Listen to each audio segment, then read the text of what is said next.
दोस्तों अस्सलाम वालेकुम। दोस्तों आप स्कॉलरशिप के लिए मोटिवेट भी हो गए, अपना जहन भी बना लिया कि मैंने स्कॉलरशिप के लिए जाना है, लेकिन अभी आप इस बात पे परेशान हैं कि स्कॉलरशिप के लिए कौन कौन से डॉक्यूमेंट्स रिक्वायर्ड हैं और उन्हें किस तरह प्रिपेयर किया जाए। जब हम डॉक्यूमेंट्स की इतनी लंबी कतार देखते हैं तो उसके बाद फिर हम डाउन हो जाते हैं और फिर इस मकसद को छोड़ देते हैं। लेकिन परेशान होने की कोई बात नहीं, हम इस वीडियो में जानेंगे कि डॉक्यूमेंट्स कौन कौन से रिक्वायर्ड हैं और उन्हें किस तरह प्रिपेयर किया जाए। सारी टिप्स एंड ट्रिक्स मैं आपको इस वीडियो में दूंगा और अपने पर्सनल डॉक्यूमेंट्स भी एज अ सिंपल तौर आपके साथ शेयर करूंगा ताकि आप उससे गाइडलाइन लें और अपने डॉक्यूमेंट्स प्रिपेयर करें। पहला और अहम डॉक्यूमेंट वो है पासपोर्ट। तो आपको अपने प्यारे मुल्क इस्लामी जमहूरिया पाकिस्तान का पासपोर्ट बनवाना है। अगला डॉक्यूमेंट है आपकी डिग्री, जो आपने नोटराइज़ करवानी है। HSC से अटेस्ट है तो वेल एंड गुड, अगर नहीं तो आपने सिर्फ अपनी डिग्री की फ़ोटोकॉपी करवा के उसे नोटराइज़ करवाना है नोटरी पब्लिक वालों से। कुछ इस तरीके से नोटरी पब्लिक वाले आपकी डिग्री को और ट्रांसक्रिप्ट को नोटराइज़ करते हैं।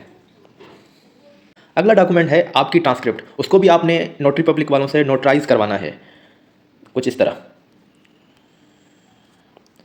आपने कोशिश यही करनी है कि अपनी डिग्री और ट्रांसक्रिप्ट को HSC से भी जितना जल्दी हो सके उसे अटेस्ट करवा लें ताकि आगे आपका टाइम ज़ाया ना हो। नेक्स्ट डॉक्यूमेंट है इंग्लिश प्रोफिशेंसी सर्टिफिकेट। चाइना में आइल्स रिक्वायर्ड नहीं, आप इंग्लिश प्रोफिशेंसी सर्टिफिकेट पे भी अप्लाई कर सकते हैं और ये सर्टिफिकेट आपको अपनी यूनिवर्सिटी के एडमिनिस्ट्रेशन ऑफिस या रजिस्ट्रार ऑफिस से मिल जाएगा। English proficiency certificate. नेक्स्ट और मोस्ट इंपॉर्टेंट डॉक्यूमेंट मेरी नज़र में वो है रिकमेंडेशन लेटर्स। आपको 2 रिकमेंडेशन लेटर्स रिक्वायर्ड होते हैं, तो आप अपने डिपार्टमेंट के प्रोफेसर या एसोसिएट प्रोफेसर से लेते हैं। आपने कोशिश ये करनी है कि इन 2 रिकमेंडेशन लेटर्स में आपकी सारी स्किल्स कवर हो जाएं।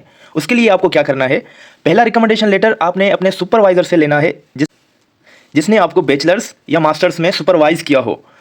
तो यकीनन वो इस रिकमेंडेशन लेटर में आपकी सारी स्किल्स को मेंशन करेगा, आपकी रिसर्च स्किल, आपकी वे ऑफ प्रेजेंटेशन, आपने फाइनल ईयर में किस तरह परफॉर्म किया, आपकी हार्ड वर्किंग, आपकी वे ऑफ प्रेजेंटेशन और आपका कम्युनिकेशन, आपका बिहेवियर, आपकी पंक्चुअलिटी, ये सारी चीज़ें इस रिकमेंडेशन लेटर में आ जाएंगी। रिकमेंडेशन लेटर आपने अपने क्लास टीचर से लेना है जिसने आपको क्लास में टीच किया हो, पढ़ाया हो। तो यकीनन वो उस रिकमेंडेशन लेटर में आपकी पूरी क्लास की एक्टिविटी, आपकी क्लास की असाइनमेंट्स, आपके मिनी प्रोजेक्ट, आपका होमवर्क, आपकी टेस्ट स्कोर, आपका बिहेवियर, आपकी पंक्चुअलिटी और आपका सोशल होना, ये सब चीज़ें वो इस रिकमेंडेशन लेटर में मेंशन करेगा। और दोनों रिकमेंडेशन मिलके आपकी पूरी पर्सनालिटी को डिफाइन करेंगे और आपके लिए कारामद साबित होंगे स्कॉलरशिप के लिए। आप अपने असातिज़ा से रिक्वेस्ट करें और उन्हें बताएं कि सर मुझे रिकमेंडेशन लेटर इस तरह का चाहिए और उसमें आप ये चीज़ें मेंशन करें। सो उस्ताद हैं, यकीनन वो आपको मना नहीं करेंगे। उस्ताद तो माँ बाप का दर्जा रखता है ना, तो आपकी कामयाबी समझो आपके उस्ताद की कामयाबी है। मेरे उस्तादों ने मुझे बहुत सपोर्ट किया और गाइड किया और बहुत साथ दिया मेरा। मुझे अपने उस्तादों की तरफ से 4 रिकमेंडेशन लेटर्स मिले थे। 2 चाइना के लिए और 2 किसी और जगह मैंने स्कॉलरशिप के लिए अप्लाई किया था किसी और कंट्री में, उसके लिए मुझे उन्होंने रिकमेंडेशन लेटर्स दिए थे। तो यहाँ मैं उनका नाम ज़रूर मेंशन करना चाहूँगा। पहला रिकमेंडेशन लेटर मुझे अपने सुपरवाइज़र डॉक्टर गुलाम मुस्तफ़ा भुट्टो साहब ने दिया। दूसरा रिकमेंडेशन लेटर मुझे डॉक्टर गुलाम सरवर कलोई साहब ने दिया चाइना के लिए। उसके अलावा दूसरी कंट्री के लिए मुझे रिकमेंडेशन लेटर मेरे उस्ताद प्रोफेसर डॉक्टर अब्दुल सत्तार खान साहब ने दिया। और दूसरा मतलब चौथा रिकमेंडेशन लेटर मुझे मेरे उस्ताद डॉक्टर खालिद जोनेजो साहब ने दिया, जो इस टाइम चाइना में हैं और मुझे वो बहुत गाइड और सपोर्ट करते हैं। उसके अलावा भी मुझे अपने दूसरे असातिज़ा ने भी मोस्ट वेलकम कहा। डॉक्टर जावेद अहमद लेगारी साहब ने भी मुझे कहा कि बेटा जब भी आपको रिकमेंडेशन चाहिए मैं हाज़िर हूँ। डॉक्टर सुहेल खोखर साहब ने भी मुझे कहा कि बेटा जब भी रिकमेंडेशन की ज़रूरत हो मैं हाज़िर हूँ। मतलब सारे हमारे असातिज़ा कायदे-ए-आम यूनिवर्सिटी के बहुत ही वेलकमिंग और बहुत ही सपोर्टिव हैं और वो अपने शागिर्दों को बहुत सपोर्ट करते हैं। तो मैं शुक्रगुज़ार हूँ आप सबका। अगला डॉक्यूमेंट है पुलिस क्लियरेंस सर्टिफिकेट। ये आपको अपने करीबी पुलिस स्टेशन से मिल जाएगा और इसके लिए आप ऑनलाइन एप्लीकेशन भी भर सकते हैं और आपको ये ऑनलाइन भी मिल जाएगा इसकी। और ये डॉक्यूमेंट कुछ इस तरह है जिसमें आपकी पूरी डिटेल, जिसमें ये आपको पुलिस की तरफ से क्लियरेंस दी जाएगी कि आप किसी भी इलीगल एक्टिविटी में शामिल नहीं। नेक्स्ट डॉक्यूमेंट है आपका स्टडी प्लान और मैं समझता हूँ ये बहुत ही इंपॉर्टेंट डॉक्यूमेंट है। आपकी सिलेक्शन इस पर बहुत ही ज़्यादा रिलाय करती है, मैं समझता हूँ। इस वजह से आपने इस डॉक्यूमेंट को बहुत ही अच्छे से बनाना है। तो सैंपल आपके सामने है। शुरुआत की है एक कोटेशन से, फिर अपना थोड़ा इंट्रोडक्शन, फिर उसके बाद पहली हेडिंग आती है अबाउट मी और इसमें आप अपना एजुकेशनल बैकग्राउंड और थोड़ा सा फैमिली बैकग्राउंड भी लिखेंगे। किस तरह आप शुरुआत करेंगे मैट्रिक से, मैट्रिक में आपकी क्या प्रोग्रेस थी, क्या मार्क्स थी, फिर इंटरमीडिएट और उसमें आपने क्या क्या चीज़ें सीखी, और उसके बाद यूनिवर्सिटी, मैट्रिक इंटर से यूनिवर्सिटी का सफ़र किस तरह आपने तय किया, और फिर जाके यूनिवर्सिटी में आपने किस तरह परफॉर्म किया, क्या क्या सीखा, कितने मिनी प्रोजेक्ट्स किए, कितने वेबिनार सेमिनार अटेंड किए, सारी चीज़ें जो भी आपने यूनिवर्सिटीज़ में सीखी हैं और किस सोशल ऑर्गेनाइजेशन में थे आप, पूरा आप इसमें आप अबाउट मी और अपना इस सेक्शन में लिखेंगे।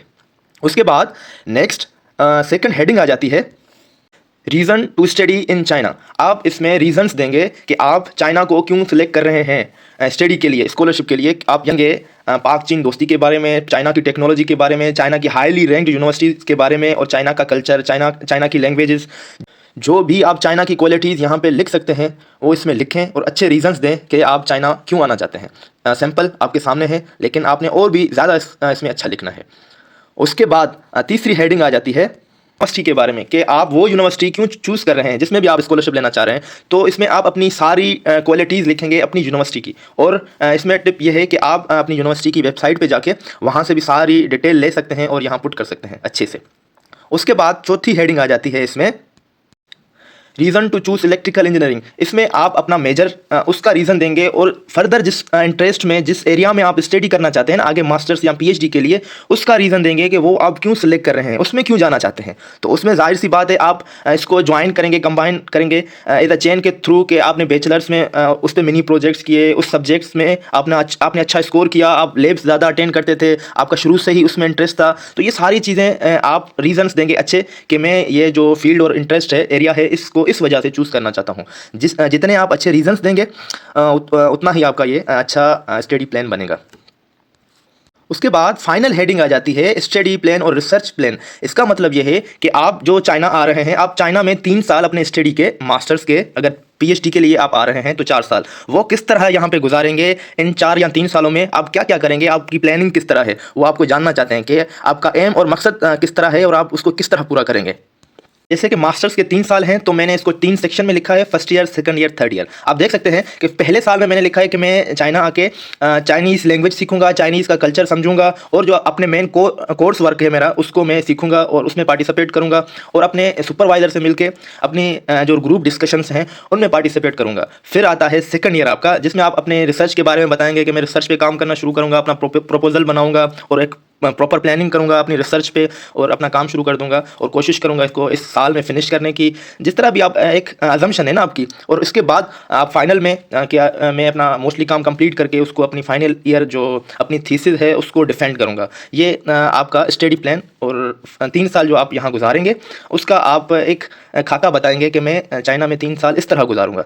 तो ये पूरा स्टडी प्लान है आपके सामने, इससे आप गाइडलाइन लें और इससे भी अच्छा, मैं समझता हूँ शायद ये कुछ ना हो, आप इससे भी अच्छा और खूबसूरत बना सकते हैं इसको। ये सिंपल तौर है, एक गाइडलाइन है आपके लिए कि आप इससे सीखें और अच्छा बनाएं।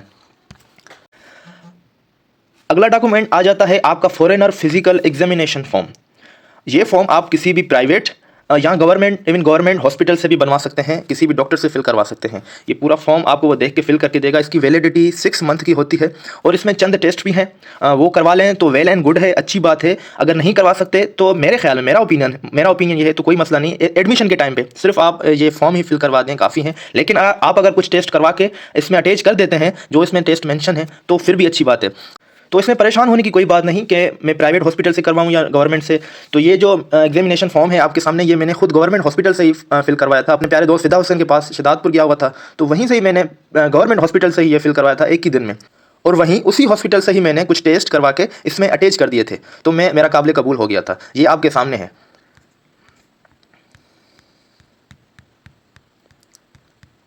ये कुछ बेसिक टेस्ट हैं, कुछ ज़्यादा मैंने नहीं करवाया, सिर्फ बेसिक ब्लड टेस्ट वगैरह ये सारी चीज़ें मैंने सिर्फ करवा के अटेस्ट यहाँ कर दी। बस इस चीज़ का ख्याल रखना है कि आपकी पिक्चर के ऊपर स्टैम्प हो, डॉक्टर की सिग्नेचर भी हो, वेल एंड गुड, और नीचे यहाँ पे और इस जगह पे भी डॉक्टर की सिग्नेचर, उस मेडिकल हॉस्पिटल का स्टैम्प वगैरह प्रॉपर होना चाहिए। ये दोनों चीज़ें लाजमी होनी चाहिए इसमें। दोस्तों, डॉक्यूमेंट्स दिखाने का, शो करने का मतलब ये नहीं कि आप इसको कॉपी करें। बताने और दिखाने का मतलब ये है कि आप इससे गाइडलाइन लें और इससे और बेहतर और अच्छे डॉक्यूमेंट्स प्रिपेयर करें आप। दोस्तों बाकी दो डॉक्यूमेंट्स हैं, एक सीवी और दूसरा एक्सेप्टेंस लेटर, जो मोस्ट इम्पोर्टेंट डॉक्यूमेंट है तो ऑप्शनल, अगर आपके पास है तो वेल एंड गुड, अगर नहीं है तो कोई बात नहीं, लेकिन इससे स्कॉलरशिप के चांसेस इंक्रीज़ हो जाते हैं। तो इन दोनों डॉक्यूमेंट्स पे मैं अपनी नेक्स्ट वीडियो में बात करूँगा कि सीवी, एक अच्छी सीवी, रिसर्च सीवी किस तरह बनाई जाए, और एक्सेप्टेंस लेटर किस तरह हासिल किया जाए, किस तरह प्रोफेसर्स को अप्रोच किया जाए, किस तरह यूनिवर्सिटीज़ को फाइंड किया जाए, और ईमेल बॉडी किस तरह बनाई जाए। ये सारी चीज़ें मैं आपको इंशाल्लाह नेक्स्ट वीडियो में डिटेल में बताऊंगा। सो मिलते हैं नेक्स्ट वीडियो में।